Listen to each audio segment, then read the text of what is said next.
தமிழ் சினிமாவில் ஹீரோக்களுக்கு எவ்வளவு முக்கியத்துவம் இருக்குதோ அதே அளவுக்கு அந்த காலத்துல இருந்து இப்ப வரைக்கும் காமெடி நடிகர்களுக்கும் அவ்வளவு முக்கியத்துவம் இருக்கும். ஏன்னா கதையை பாதி இழுத்து கொண்டு போறதே அந்த காமெடி நடிகர்களுடைய கதைகளா தான் இருக்கும். அந்த வரிசையில அந்த காலத்துல நாகேஷ்ல இருந்து கவுண்டமணி செந்தில் ஆரம்பிச்சு வடிவேலு, விவேக், சந்தானம், இப்போ யோகி பாபு வரைக்கும் காமெடிக்குன்னு ஒரு பெரிய பட்டாளமே இருக்கிறாங்க. ஒரு காலகட்டத்துல சந்தானம், சூரி அவங்க எல்லாரும் காமெடி உலகத்தை விட்டு ஹீரோக்கள் உலகத்துக்கு முன்னேறி போயிட்டதுனால இப்போ நிறைய படங்களுக்கு யோகி பாபு காமெடி ஆக்டரா நடிச்சிட்டு இருக்காரு. அவரும் அப்பப்போ ஹீரோவா நடிச்சிட்டு வந்தாலும் அவரால காமெடி உலகத்தை விட முடியல. இதனால தமிழ் சினிமாவில அவருக்குன்னு பயங்கர ரேட் கூடி இருக்கு. இதையே ஒரு ரீசனா வச்சுக்கிட்டு வர்றது எல்லாத்துக்குமே ஒரு நிமிஷத்துக்கு கூட அதிகமா காசு கேட்கிறாரு யோகி பாபு அப்படின்னு ஒரு படத்தோட ப்ரமோஷன் விழாவில தயாரிப்பாளர் சங்கத்தோட செயற்குழு உறுப்பினர் ராஜா பகிரங்கமா குற்றம் சாட்டியிருக்காரு. ப்ரமோஷனுக்கு நடிகர் யோகி பாபு எங்க வந்துட்டாரா, இல்ல அங்க இருக்காரா? எங்க இருக்காரு சார்? எங்க இல்லைங்களா? அப்ப 7 லட்சம் ரூபா அவருக்கு போலன்னு அர்த்தம். ஃபோர்ஸ்கொயர் ஸ்டுடியோஸ் தயாரிப்புல வெளிவரக்கூடிய கஜானா படம் மே 9ஆம் தேதி திரையரங்குக்கு வர இருக்கு. அதோட ப்ரமோஷன் விழா தான் நேத்து நடந்தது. அந்த ஃபங்க்ஷன்ல தயாரிப்பாளர் சங்கத்தோட செயற்குழு உறுப்பினர் ராஜா பேசும்போதுதான் இங்க யோகி பாபு வந்திருக்க மாட்டாரே, கண்டிப்பா வரமாட்டாரு. ஏன்னா அவர் ப்ரமோஷனுக்கு வரணும்னாலே 7 லட்சம் கொடுத்தாதான் அவர் வருவாரு. மத்தவங்க படத்துக்கு வரணும்னா ஓகே, அவர் முக்கியமான கேரக்டர்ல நடிச்சு வெளிவரக்கூடிய அவருடைய படத்துக்கே அவர் வரலன்னா எப்படி படம் சிறப்பிக்கும் அப்படின்னு சொன்னது மட்டும் இல்லாம அது அவருடைய படங்கிறது அவருடைய குழந்தை மாதிரி, அதுக்கு ஈடுபாடோட அவரே வரணும்.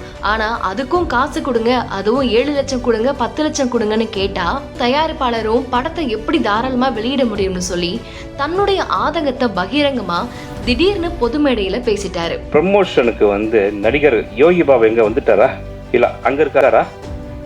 எங்க இருக்காருங்க சார்? எங்க இல்லைங்களா? அப்ப 7 லட்சம் ரூபா அவருக்கு போலன்னு அர்த்தம். 7 லட்ச ரூபா போயிருந்தா கண்டிப்பா இங்க வந்திருப்பாரு.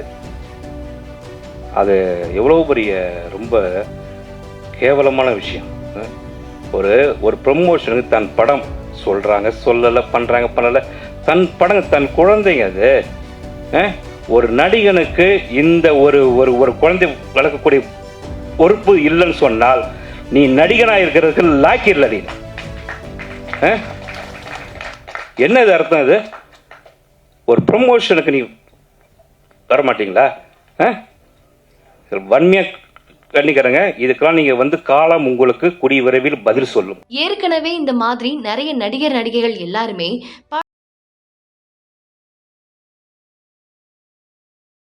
கலாச்சாரம் இங்க தமிழ் சினிமாவில் வளர்ந்துட்டதாகவும் ஆரம்பத்துல சான்ஸ் கேட்கும் போது எல்லாருமே அப்பாவி மாதிரி கேட்டுட்டு கொஞ்சம் வளர்ந்ததுக்கு அப்புறம் எப்பவுமே காசை மட்டும்தான் பாக்குறாங்கன்னு சொல்லியும் தயாரிப்பாளர் சங்கம் இதுக்கு ஏற்கனவே கண்டனம் தெரிவிச்சாங்க. அந்த வரிசையிலையும் அந்த சர்ச்சையிலையும் இப்போ யோகி பாபுவும் சிக்கியிருக்கிறாரு.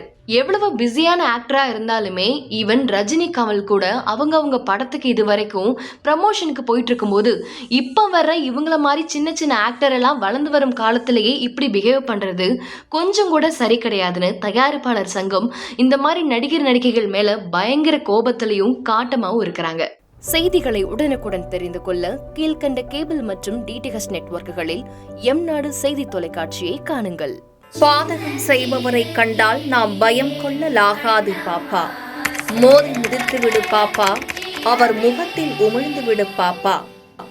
அண்மை செய்திகளை உடனுக்குடன் தெரிந்து கொள்ள இணைந்திருங்கள் எம்நாடு தொலைக்காட்சியுடன்.